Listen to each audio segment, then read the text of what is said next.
The horseshoe is rasping. Okay. And by the way, you have the white shirts from engineering, and then you have the dark black socks. Okay. Those are coming out soon. And you let me know, you need white shirts or dark black socks. Because all these tools are in the dark black socks. I'll save them all for you. Okay. So, hot rasping, and of course woodworking, working on the handles to whittle down the grasp area. I love it. Okay. As you know, you keep the files away from one another. And I invested in the bifocals. Okay. I guess you know that. Bifocal safety glasses. Then I invested in the noise canceling. These take small batteries. I think AA batteries. Okay. Alec, did you see these? Yes, I did.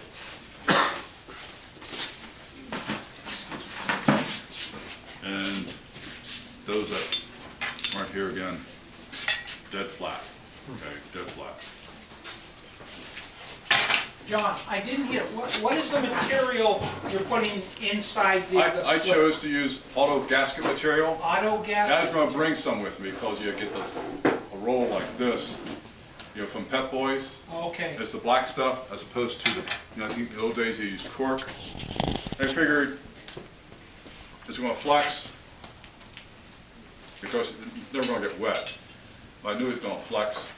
It's meant to be compressed, right? Do you think leather would work? Yeah, leather would work. Mm-hmm.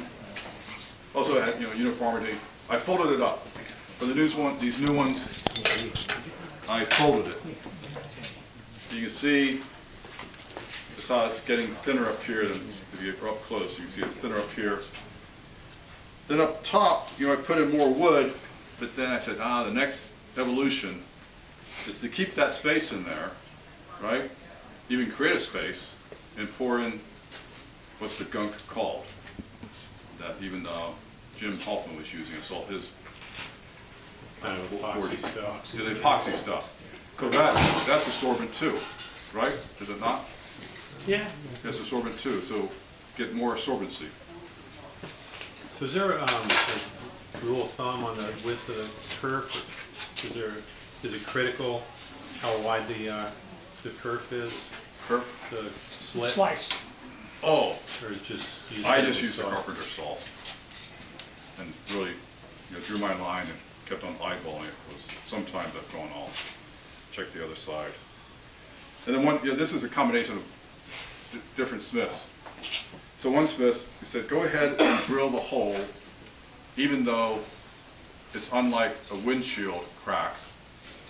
This is not uniform, but it will dissipate the energy, so it won't send the crack down. Okay. So I got to do some forge work when I made those two pokers, one here at the Iron and Hat last May. And I was using these new hammers, and I realized I needed to work on that edge. Okay, I haven't returned to them. All right. John, you're triple recommending this slotted hammer handle. Yes. Because of what basic reason? That has escaped me. Okay, so this is Bob Sidway and Dudley Black Country teaching me the whiplash hammer blow. All right. But any strong blow, the shock is going up the wrist, the elbow, the shoulder. This is absorbing the blow. The hammer handle is flexing. Bo Hickory introducing it, 1980 Santa Cruz conference, says it's embarrassing because he doesn't get calluses. Okay, people think he's going to be a blacksmith. So I went back, immediately changed it, and I have office hands. I remember having office hands in my new shop in Smyrna, Delaware. Didn't think about rotary hammers. Okay, I was feeling like I was using star drill to punch holes in the concrete floor, and boom, boom, boom, and hands only get red. My office hands only got red. Okay, Okay, I think I did it, if I do it here, maybe one blister.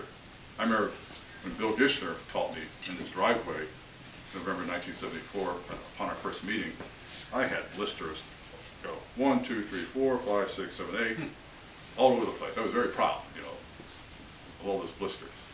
Okay. I'm timid, so it took me 3 years to pursue blacksmithing. Okay. And still I'm still a bit timid. But my father taught me to do spiels. He was an IBM salesman, so he taught me to do spiels, which I'm doing today.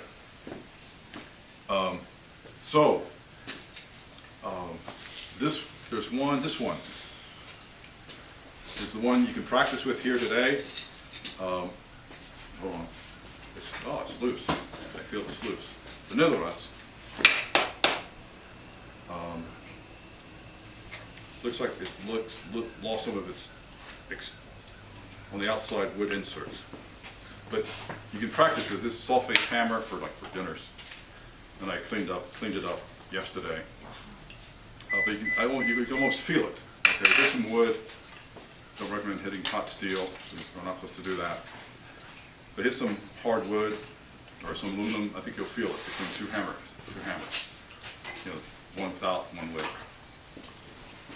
Any other questions? This is what you missed. The two fellows that hadn't heard it. All right. Then soaked in linseed oil for a week. All right.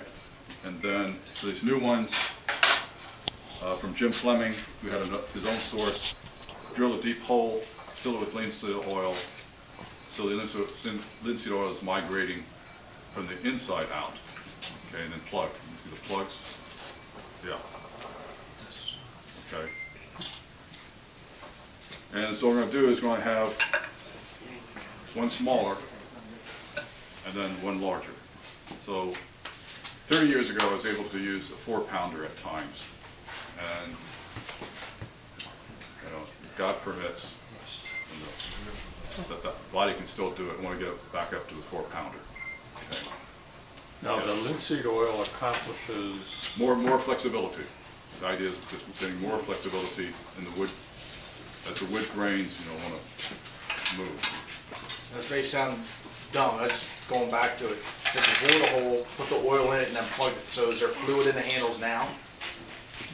Or is it just absorbed slowly into the wood itself? Someday, I'm going to, this came with a handle. Okay.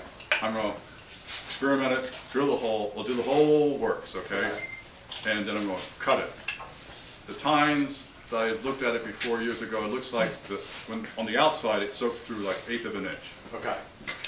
And you would think the oil on the inside, 1/16 of an inch maybe, because there's not that much oil.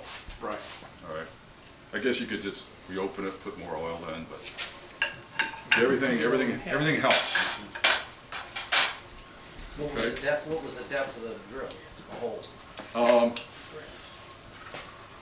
You know, you see them, I guess, Halfway up? well, yeah, about 6 inches. Yeah, 6 inches, you know. The last thing, I think it's the last thing, I went to, I won't go to the whole story, but I'll go that story. Did 2 shows in Orlando with interior designers and had favors, you know. You go to a party, you give away favors, go to a conference, you give away favors. So I had favors, and it's the quickest thing to make, all right, going about most effective, the most work out of the least effort is just the landscape nails. You know, bright finish. Put that in the vise, heat it up here, and wah, wah, wah, okay. Take it with the anvil, put a nice curve to the top because that's been straight, you know. Whoop. Reheat over the anvil. They loved it. It's like a paperweight. They loved it. The ones I bought, sad to say, don't have the grip marks up here. Okay, so maybe, and then think of kids. You know, you're doing a demonstration. Kids coming up, you could whip